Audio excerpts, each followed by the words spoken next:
Hey, State Farm. This is Michael Ash with Panda Exteriors over here, and I am at the Radovich residence here in Wilmington, Delaware, for a repair assessment, which would be number 2 since the initial filing of the claim, I think last March or April in 2024, which was based on the January 9 storm date. We had initial inspection by an adjuster, field adjuster, who documented everything properly, or semi-properly, let's say, and then, equated for quite a bit of shingles. We've got quite a bit of damage strung out across the roof on a well over 20-year-old original builder grade 3-tab shingle here. And we have found a like and comparable shingle to replace with this time, instead of just a random one that I had in my truck. I do apologize for that. I wasn't trying to, not perform things in good faith or properly. Just wanted to, get the process done, and based off vast amounts of experience, and then what I've already seen on the roof, and quite a bit of granular loss, as you can hear as you step on the roof itself. The shingles are very brittle, and the aging condition of the roof would most likely be jeopardized in the term of a repair, let alone the repairs that are labeled at scale already covered. And I do want to take note of quite a bit of this damage that's strung out across the roof. We have multiple areas that would need to be addressed from an obviously different solution than a 1-to-1 ratio, which would represent these shingles that are damaged directly underneath the seal of this ridge, which of course, if you've ever done anything within the construction industry, roofing, that would be impossible for us to address this specific shingle, which would be 36 inches wide, by the way, without breaking into the row above and tearing off the ridge caps that are sealed to access the nails, so that we can withdraw that shingle and replace with a new one and get new nails in. And these ridge cap shingles, the way that they are installed, there's absolutely no way to pry them up and then just nail them back down. Like, when you start tearing them off, you literally have to tear them off, and then you can't reuse them. That's not only against code, but they would more than likely be damaged in the process anyway, and that would be an improper repair to slap the same material right back on the roof. So here we have prime example right here, and then right on the other side, on the back side, is a shingle that is labeled for repair. We've got multiple examples of this that would jeopardize how the actual construction and demolition is performed, which could not be done. It would be impossible to do so under 1-to-1 ratio conditions, such as, hey, this is a damaged shingle, we're going to repair it with one damaged shingle. That would be impossible. Here we have relatively the same scenario. This is a sealed ridge with a partial raised ridge vented system that goes about 40% away across the roof. So in order to access the nails of these two shingles labeled for repair and the shingle labeled for repair right here on the other side, we're already breaching into not just the ridge cap shingles that are installed over the ridge vent, but we have to take off the plastic vinyl vented system that's underneath of it in order to access those nails, so that we can withdraw the shingle and reinstall. And so the damages that are strung out across the roof are fairly high, and this is one of those accounts that was a little bit more surprising. Here's another one I didn't have an opportunity to label. I guess I missed it, but right underneath is a sealed ridge, right up underneath is a sealed ridge, right up underneath is a sealed ridge here, sealed ridge here, sealed ridge here.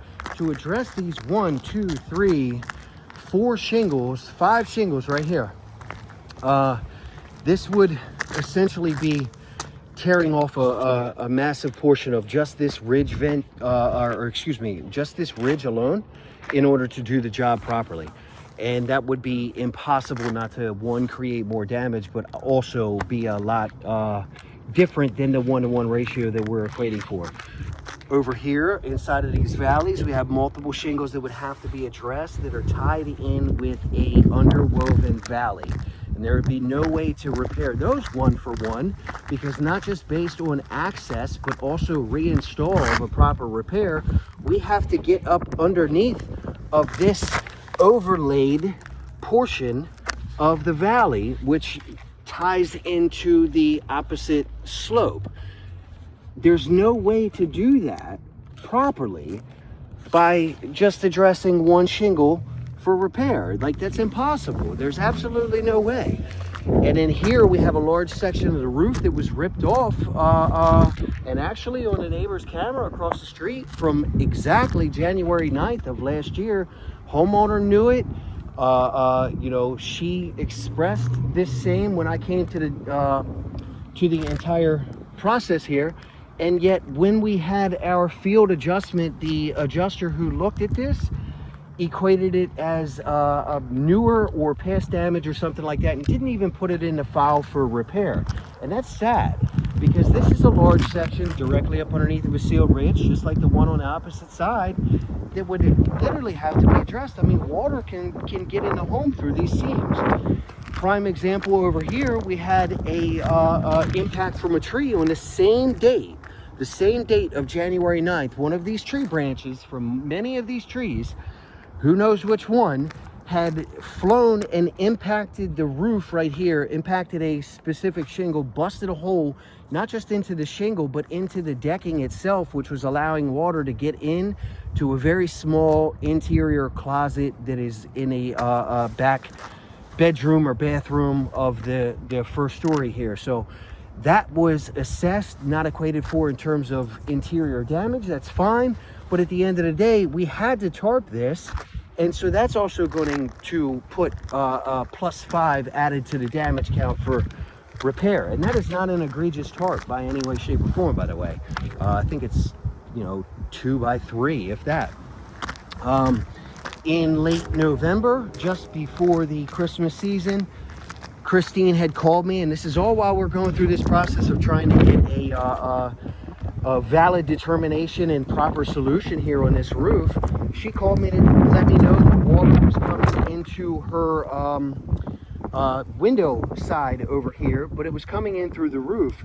And so I had to come out. There was damage count already associated that's directly up underneath this tarp. Had to come out and place a tarp on that so that I could at least protect our home. There's a whole bunch of shingles that would be impacted by that level of tarping.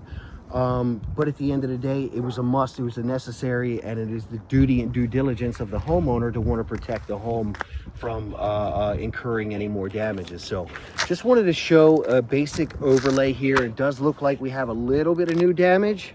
I don't know when, but this is like a perfect wind tunnel right through these trees on the side of this chimney. As I stand here now, you can feel the wind pretty heavy. I guess maybe, you know, associated some loose shingles right here, or who knows, I don't know when. But at the end of the day, that's not really what we're here to take a look at.